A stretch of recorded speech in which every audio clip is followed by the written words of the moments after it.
butereevu nkwaniriza nate ku Focus TV waliwo okubeera ng'ogoberera kunawo sinzidde mu ggwanga lyattu Uganda ne mu nsi eziri ebweru baganda baffe bali diaspora bebaza nnyo kubanga mulaba Focus TV. Nze Ade Wilberforce kuno Muyanja, of course ndine Kojja ono tuludde okulabagana okuva twagenda okulonda internet bagikutuddeko kwegamba bingi ebibadde bijja nga bigwawo era ngambye kamunoonyeeko tusinkana tuba nate tubeere nga tuwayaamu biki ebigenda mu ggwanga lyattu Uganda naddala politics tusobola kumwewala kuba yaaliwo era essaawa zino yatambula. Kojja Banyi ogamba otya? Yatubidai Obulamu bugamba ki? Obulamu bulungi nnyo mugamba muti eyo sooka mbulize ku balabi baffe. Abalabi ba Focus TV mbalamusizza nnyo mwebale byonna bye mukoze mukulike eyo mu mirimu gye mubaddemu abali mu migozi obano nammwe tubasaasira abafunye ebizibu nammwe tubasaasira mu ngeri y'emu era ne tusaba Mukama Katonda abatereeze era abagumye. Amiina. Bingi bye wali osuubira biyinza obutatuukirira naye buli ebitatuukirira tekitegeeza nti yebeera enkomerero y'ensi. Si yeba enkomerero. N'olwekyo tewali nsonga lwaki olowooza nti kubanga okulonda kwawedde wawangudde nti kati ensi ogimaze, okulonda kwawedde baakuwangudde nti kati yenkomerero. Nedda, waliwo obulamu obulala ng'okulonda kwawedde. Ate mulina okumanya ekintu kimu nti okulonda essanyu liba lya mwezi gumu gwokka. Kulonda ebisigadde obudde obusigadde ogenda kubeera nga obeerawo n'abantu be bamu be wali ovuganya be wakubanga emiggo be wavumanga be wasibanga n'abo be wattira abantu mu biseera by'okunoonya akalulu. Ate naawe era okuba abantu emiggo ng'oyagala b'okuba mubeemu abakkiriza okuwa akalulu okumanya nga okutegeera kw'abantu kwa ngeri mubokuba mw'oyagala muve abakuwa akalulu muboovuma muboolengezza muboogamba booteeguya ate mw'oyagala muve abakuwa akalulu. So demagama nze seeguya muntu wa wansi ng'ate mw'otambulira wandibadde ogenda mu bifo ebyabanene ebyabategeera bino by'obivaamu eyo gy'ogamba muba wansi abatategeera. N'olwekyo tuwanga n'ebitiibwa mu nsi ate mumanye nti buli kye tukola kyonna buli kye tukola mu ggwanga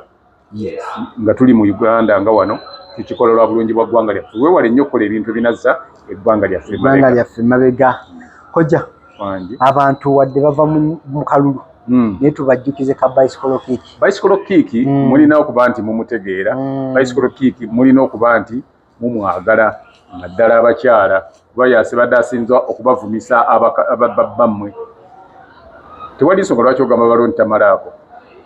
Nobuuza nti oba tamalaako sigwa obadde naye emyaka 25 si yakuzaddemu abaana abataano mukaaga tamalaako. Kitegeeza nti nno waliwo ekizibu ekiba kiriwo. Ate enjagala okimanye nti ekigo ekimu tekirobera baana kuyimuka. N'olwekyo olwo kiba nga kizze noonya bunoonya Kojja Kagatta kuwe bicycle kick. Ate naawe yeemanyiza akasabbuuni kaveeko kozesa bicycle kick kubanga bicycle kick ajja kukolera ky'oyagala agugole emisuwa oddemu bulungi. Olugendo lwobadde otambulira eddakiika 2 ojja dutambulira eddakiika 45 buli muntu akkirize nti ddala omwana w'omusajja amanyi kyakola atandike kuyisibwa mu mimwa ng'oba otambula nga bakusongamu oyo kabaka oyo akwata fooko oyo nga yagambye kutambula tasiba zikweya kale nno ojja kuba essimu 0752 naawe abadde atambula olugendo mu ddakiika 5 ng'ate olukubye wali kijja kutegeeza nti tambula omale eddakiika 45 ate bwewayita eddakiika 3 oba 10 ate obe nti ogamba nti ye tudda wakati ng'oyagala lulala. N'olwekyo 0752 ne baganda baffe aba Focus Event Services bakugamba nti mu kaseera kano abana tebanadda ku masomero oyinza okuba oyinawo omukolo gwo tulandikira no ku mukolo gwonna birthday kukyala kwanjula mbaga bakwasa omukolo gwo bagambe nti bannange budget yange yeeno nti oyagala bino nti bakutetenkanyiza buli kimu kusinziira ku budget gy'olina ng'omukolo gwo gutambula bulungi guggwa nga tolina kyeweekwasa nti ate kino oba kino. So banoonyeeko nnamba z'essimu kwe ziri ku screen era bakujjukiza nti byonna photography videography juice cake mukolo gwonna wandibadde oyagala okubeera bakutuusaako bakwate bukwase ogabi bane Focus bino mubimalirize. So ne baganda baffe aba Focus Farms and Chicken Supply bakugamba nti beesibeeko nnyo naddala kati Kojja mulimu yali yalina ekirowoozo ky'okulunda enkoko z'ennyama omwaka gutandise kitegeeza project gy'obadde ogamba nti jja gitandika 2026 kekana akaseera kaayo oli kati mwotambulira mu project eyo ke kaseera kaayo olunenkoko abantu oyisita bajja kunoonya enkoko bazaagala ate nga mumanyi bulungi nnyo nti mu mwegundi mubanga ne wakati wa kati ne Easter waliwo visitation mu masomero mu ggwanga lyonna enkoko bazaagala nnyo mu biseera bya visitation olwekyo okola genda okole kyokola nga weetegekera ebbanga eryo kireme kubanga ekikuguddeko obugulu. Yes, aba Focus Farms banoonyeeko bakuyigiriza okulunda enkoko okuva ku kaka akato paka ku kubo enkulu. Enkoko yaabwe okisi mukaaga eba ne kilo 3. So beekwate bakuyigirize buli kimu obeere ng'okiyiga bulungi. Kojja kankukulise ekizikiza naddala ekyasookerawo nga 13. Munnange ebyo byonna byajja naye twabiyitamu. Nze kyankola bubi era simanyi mawanga ga Afrika oba ganaakula. Ennaku nnya ng'oggyeko transactions tewali transaction yonna ekolebwa ng'ate omale tutuuke mu March. Yes. Baminisita ba finance bagenda okwewola mu Bufalansa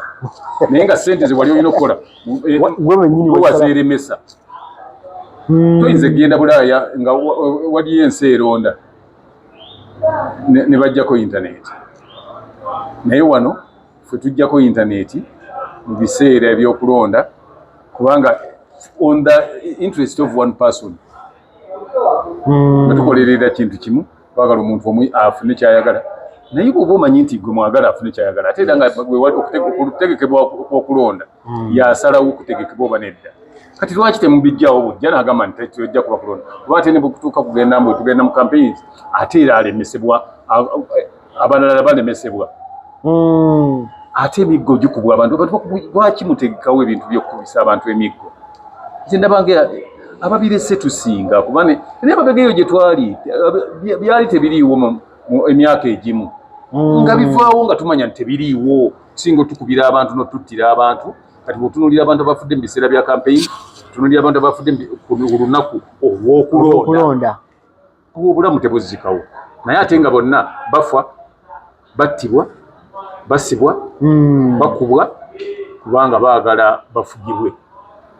Kali yukalimagine ayagala kuba teriiyo muntu ate omu ku abo bavuganya ayinza kwenanaano na mundu n'akuba muntu. Kitegeeza nti era mundu abazirina be babateekuba nazo era baziririzinga ne zikuba abantu nga bamanyidde nti omuntu eyatutte mundu bweti ne bweti yakubye omuntu gundi.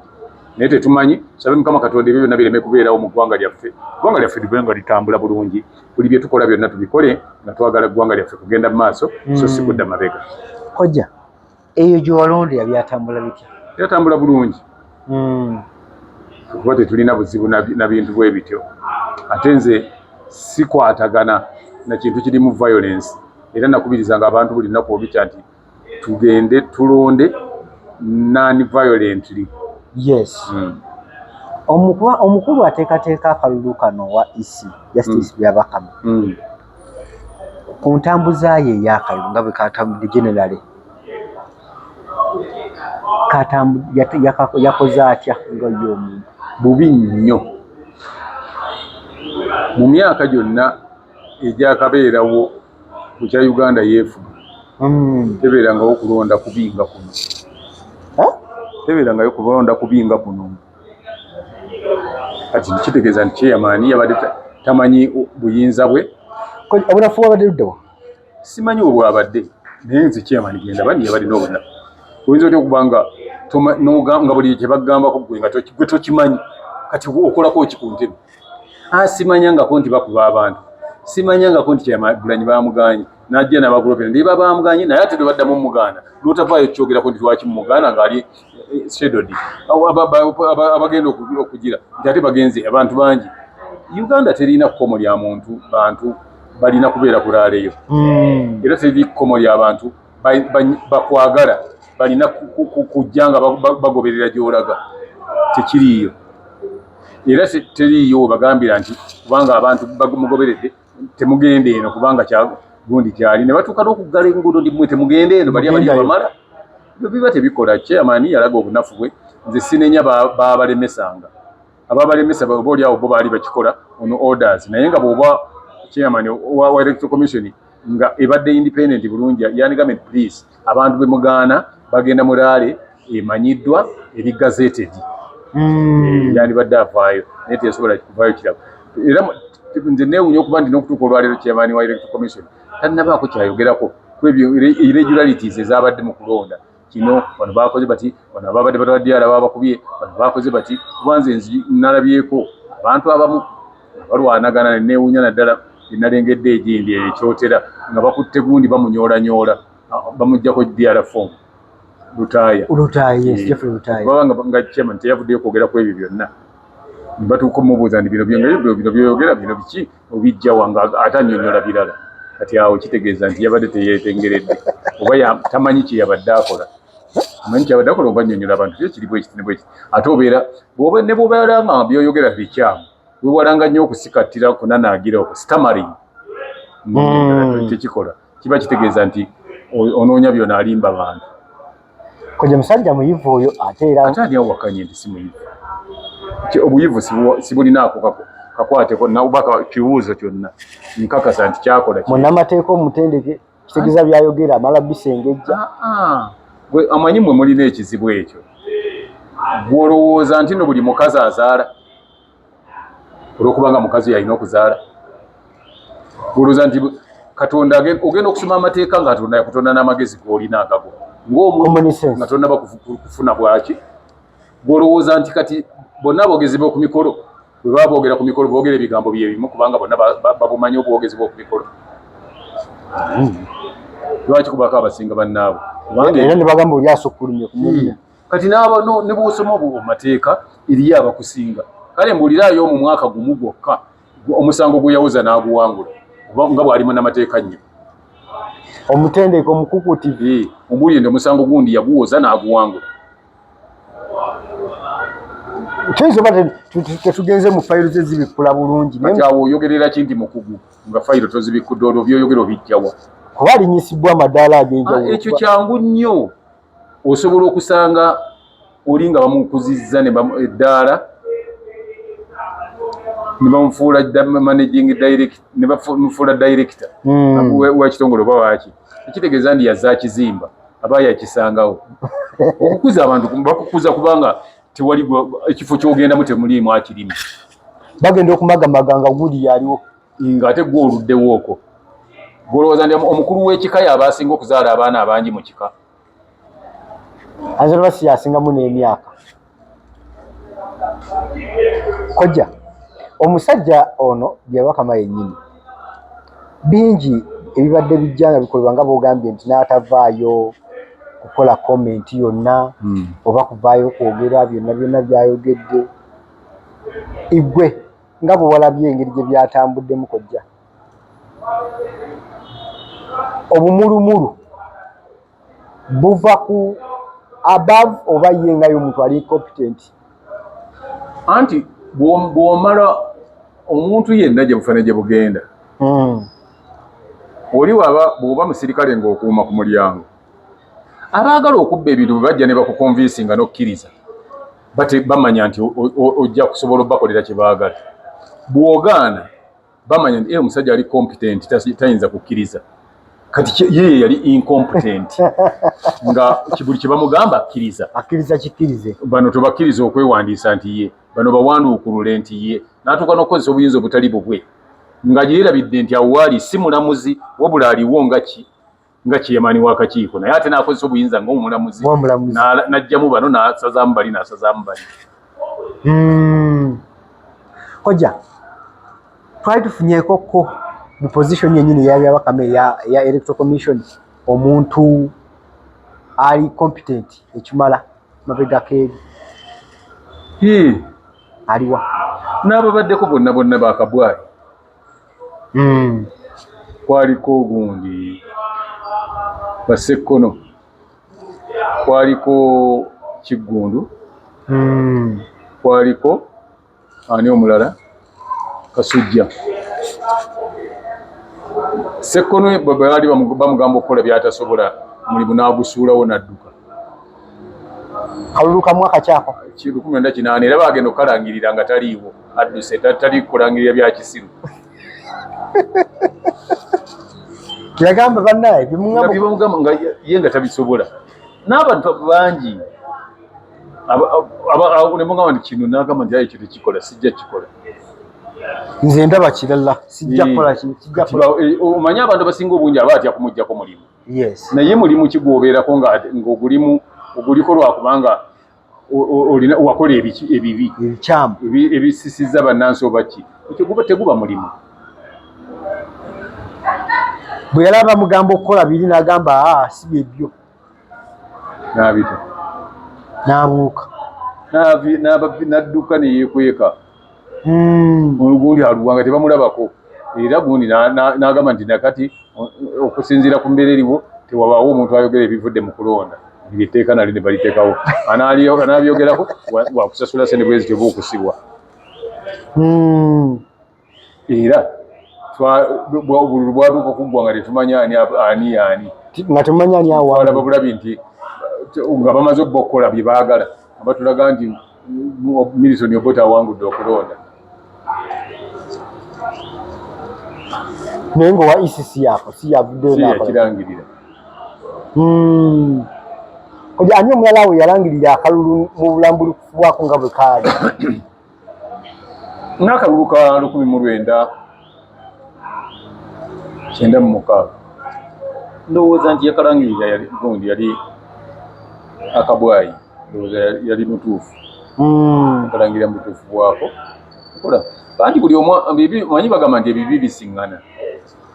ate temwalimu irregularities nga zino gundi ali wali bamusanza bali wali eruumu eriyo batiikinga butiikinzi bali ku faamu gindi bakola bino tebyalimu bakuta akatabo basaza busaza oli nga ajja ne batuuka okusumulula ennankani gwali olabyeko okugira bokisi mwe balondera ng'obululu nga 4 buli wamu buli bonna buli wamu sequence egobereragana siriyo ng'ate bonna batiikinze muntu omu era teriiyo nze nkugamba kino teriiyo okujjako nga waliwo ekintu ekigenderere eriya gy'oyinza kugendamu ne bagamba mbu temwabaddemu kalulu ka muntu mulala mubeesimbyewo wakiri afunawo akamu ate kati onnimba otya ng'abaddewo ne bapoling agent waliwo we bataatuuka nga tewali polling agent bw'oyagala kuŋŋamba nti eriyo ekitundu ng'abantu bonna nti baagala kabaka wa Bungereza nga bwekuba kulonda bonna abaliwo bonna nti polling station yino weeri naye bonna balonze omuntu omu kati njagala tuli wano Buganda eyagala Ssaabasajja Kabaka waliwo okulonda kabaka Ssaabasajja Kabaka asula Kireka abantu b'Ekireka bonna kasokoso ne bweyogerere bonna balonda Ssaabasajja temubeeramu kalulu ka muntu mulala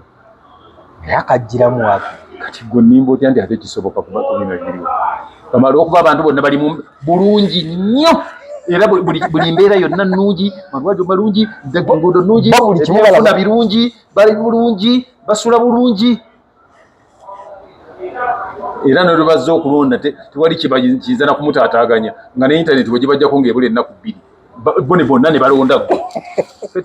nze kati eyo levu y'okutegeera bone bagamba ono nze kati levu y'okutegeera ate awo si wendi nze awo si wendi naye polling station twaziraba nga zirangiriddwa bagize omuntu kakati nze bungambye nze si wendi bw'olaba naye waffe gye nabulondera kyali kityo tekisoboka ng'era tewali kafudde ate ngaebifo byetugamba nga eri abagunjufu abantu abagunjufu wabaddewo obululu obufudde naye eri bwogamba nti bali nga n'abamu bamugamba nti abuuza ne waanatiiki nga bamala mulagawo nga yo teri kafudde nga n'ekigalo wakisa amala kubuuza nkiteekewa n'abuuza n'okubuuza nti bwe ntiikinga wano sitiikinga bano besaagala sibatiikinga sibasazaamu nevayo bulu nga teriyo invalid nze kati awo nayitamu munnange okutegeera okwange kusingawo okaawo tekuliiwaawo Kojja olunaku lw'eggulo olwo nga luwungeera awo omwami Lusoke yavuddeyo n'aluŋŋamya bannayuganda n'abategeeza nti nga poliisi terumbangako mukulembeze wa Nuupu era ali mu maka ge ateredde entende. Message zino za mukulu wa poliisi zayogedde ziri valid kyenkana ky'okusinziira ku bye tulaba kubanga munyinyini ate mu kaseera ke kamu tuba kyaseeramu n'avayo n'alaga nti ssaawa zino wenjogerera siri mu maka gange wabula ate ne famire ne bagiganye okufuna wadde obuyambi bwonna obuvewa ebweru. Kino kiyinza kuba kitegeeza ki Kojja mu kaseera kano ke tulimu we kati? Omanyi nze okuva nga ennaku z'omwezi 13 nasalawo obutaddayo kubaako kyenkomentingako ku mwogezi wa poliisi kuba nakugamba emabegako nze sisobola ne bwemba nga ye taata wange nga ndi ku kyeyo sisobola muweereza ssente zange nti nkolera kino ndyoke nzija ampa ebigambo ng'ebyo okomewo wano e Uganda nti taata wo yabadde ayogera bino era bw'aba talina kyakoze buli omu aŋŋamba gwakusinga omusajja yayogeranga bino naawe byowulira bwebi kati bwasindikira ssente bw'okwasa ekiraamo kakati ng'ayogera ebyo bw'osobola okumukwasa ekiraamo kyo yoga bannange nkiweereza muzeeyi wange ekiraamo kyange akikuume oyo ate ebyo byewala nze simwogerako kuba ye ayogera mazima era kati oyo ye muntu omutuufu ogenda mu kkooti okuwa obujulizi kuba byayogera bituufu nnyo. Kyagulanyi tebeerangako basirikale ewuwe Lusoke byayogera bituufu mwabo babe mulaba mubalabawa simanyi n'abo abagamba mubasala kamera ze na biki n'abo abali ku bisenge bye ne helikopita be yali emulisa bonna Lusoke kyayogera tebeerangayo muntu n'omu oba mmwe mubijjawa mukola AI zammwe ne mulyoka mutandika ate okugamba nti bino byabaddeyo ne mutondawo abasirikale awo ne muteeka anti AI bwekola kati ye omwogezi wa poliisi ekyo kyalaba era oyina ebyo byolaba kati ate naawo naafuna bw'oyogerera yayogerera poliisi bwe yatuukayo ekyo kye yalaba teri yadde era oli atambula afuluma n'agenda gy'alaze n'akola byakola n'akomawo sinasiiza kyogera tulaba AI mmwe mumanyi gye mbijja ffe tumanyi ababikuliyetingawo ne babituwa mwanti kakati lwaki ye era mwagala byogere ng'ate mmwe mubiraba muba mulina bye mulaba mwogere mubibuulire be mubibuulira naye yakubuulidde ekitongole ekyebyokwerinda batuuseeyo kya poliisi batuuseeyo kikumi ky'eddembe teriiyo yadde talina kye balavayo era tebalina kawulire konna ke baafunyeeyo n'akakasa n'asayiningako bulungi nti kino kyendabye press conference neggwa n'abagamba nti I think you have a good day. We shall meet again. But it's no problem when if there is any query, you can come back and be briefed. Kojja maaso awo waliwo list gye wabadde gye njagala okumpisizaamu ey'abamu ku babaka oba oli awo abaddeko mu parliament abasaavinze ebbanga eriwerako naye ng'ate oba oli awo okusalawo kw'abantu akalulu kano ke twavuddemu tebasobodde kudda mu parliament eno ey'e12. Mwabo abamu mbadde njagala nnokoleyoko omuntu omu gwe mbadde mmanyi mukwano gwange kimanyi oba omumanyi otya omukulu Tamaguzi Semakula ng'amulira awanda mungi alina ensonga ze ezikyetaagera ensonga n'ozimubuuza nti lwaki owanda omuliro mungi n'otazibooza nze Tamaguzi ono mumanyi otya? nze mulaba bulabi manyi nti mutabani wa mugenzi Tamaguzi Semakula Semakula era mmanyi nti Gwenda Kaseke mmanyi nti yali akola mu UN era mmanyi nti eyamufunira omulimu mu UN yali Salim Sale gwawandira omuliro kati gwaddiza kati anti era bagamba nti gwowonya eggere yali kusambya ye Lutamaguzi Semakula naye kakati andi siraba kimuwanza muliro bwe yajjayo Semakula watandika omulaba mu parliament kati myaka emeka bwemba serabidde ndowooza active politics omubeeramu myaka nga 15 emabega ng'ali mu parliament kakati emyaka 15 gyabadde mu parliament bwe yajjayo yali amazeeyo mmeka ye okuyingirayo eyaliwo mu kifo kye yali amazeeyo emeka omanyi kyo kyokka kyobalamu gwe oba omazeeyo kubineza oli yali tamazeeyo na myaka 10 tawezaayo na 10 gwe wasobola omugjayo n'otwala ebisanja byo bisatu kati gwate gwokaayana ennyo gwowanda omuliro ekyo kitwale nga kuba headmaster mu ssomero n'oleekaana nnyo nga bakuwa transfer weerabidde nti naawe okujjaawo balina gwe bawa transfer balina gwe bajjawo ate nza osanga nga bali bemwagala nnyo ne bamutwala nga n'ensi teegala ekoleki so okubeera mugundi mu constituency n'obeera MP waayo tekikufuula nannyiniyo ekyo abantu bakiyige ate buli lwobanga ogenze ku mulimu gwonna aba ekifo olunaku lwe bakikuwadde toselebratinganga tandikirawo okutegeka ddi lw'oliba ovaawo mbeera ki gy'olibaamu era essanyu ly'owuliranga nga bakakwapointinga mu kifo tegeka bw'oli containing ennaku yo nga bakikugobyemu olumala okwanjulwa mu kifo bwe papa kati ye teyakontaininze nnaku ye na feelings ze nga abantu tebamulonze anti kojja abadde akyakolera bulungi abantu be okukolera obulungi kwe kutya abadde akyakolera bulungi abantu be kwe kutya okukolera obulungi abantu obuweereza nga member of parliament era toyogera ku member of parliament basukka 5 nga taliimu mwali ababadde bakola obulungi Yesu akyali mulamu yali akolera bubi ensi yali agikolera bulungi lwaki yafa ekiseera kye kyali kituuse ekyo gwe tewalabako tewawulirako bagamba nti okututeera okusonyiwa Yesu wakiti tutere gali agasajja agakwata abakazi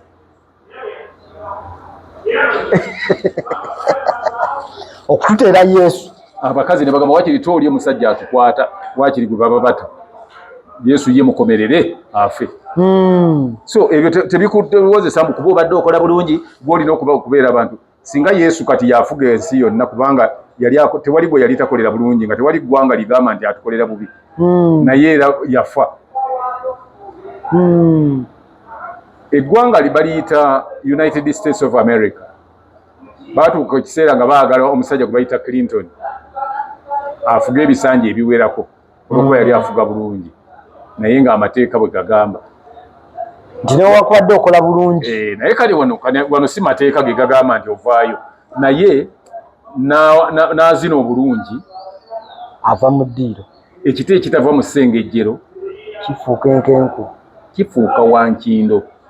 njagala okitegeere bulungi nnyo tolowooza nti nno kubanga obadde ozaala omusajja omuzaalira abaana balungi ozaala n'oyingira n'emyaka 8 ng'okyagenda muleeba kuzaala newe obadde ozaala bulungi ng'ozaala abaana balungi omusajja akutenda nti azaala ebyana ebirungi toweza myaka 8 ng'era okyayagala genda kuzaala muleeba ekiseera kyo kibuka nekiggwako kyenjagala omanye nti Lutamaguzi bw'ababa embeera eriwo bw'eri nti baakuwangudde omanya nti naawe lwewajja olina gwe wawangula ate ayogera nga by'oyogedde so weewalanga nnyo okwogera ebintu ebingi nga waliwo embeera eriwo sooka obeere contented omanye nti ekituufu bw'oba musajja muganda ogambe nti ekyazze kyazze gabanga mabeere n'ataayonsa agamera so okkiriza bw'atakkirize ajja kukogga mu bbanga tono nnyo ajja kukogga afaanane nga olusirabo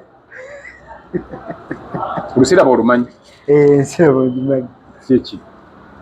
olusirabo kyeki olusirabo ebambwa ng'eweddeko obwoya bwe bayita olusirabo kati bw'otendekereza bintu bimu oyinza okutuuka mu mbeera eyo bw'otamanya bwe bakyawa bwe bakukyayo oyinza okugwa eddalu naye olina kuba kontere nti kituufu kiri nti ye yankyaye naye kati nzizaako ki ke bankyaye bampangudde oba banzibye oba bakoze batya naye nzizaako ki kuba kati tibakyayinza kunnangiriramu nze ate kugamba nti ne bwe kunaaba kugenda mu kkooti ne bw'anaagenda mu kkooti era amaanyi ge bakozesezza nga bamuwangula bajja gakozesa mu kkooti ate bamugambe nti bamusingisa omusango sasulira expenses. So omugezi ogamba omira mumire nkugamba nti mu myaka 3 oba 2 abantu abo abataakulonda ate bagenda kubanga be bakugamba nti singa kale gundi waffe yaliwo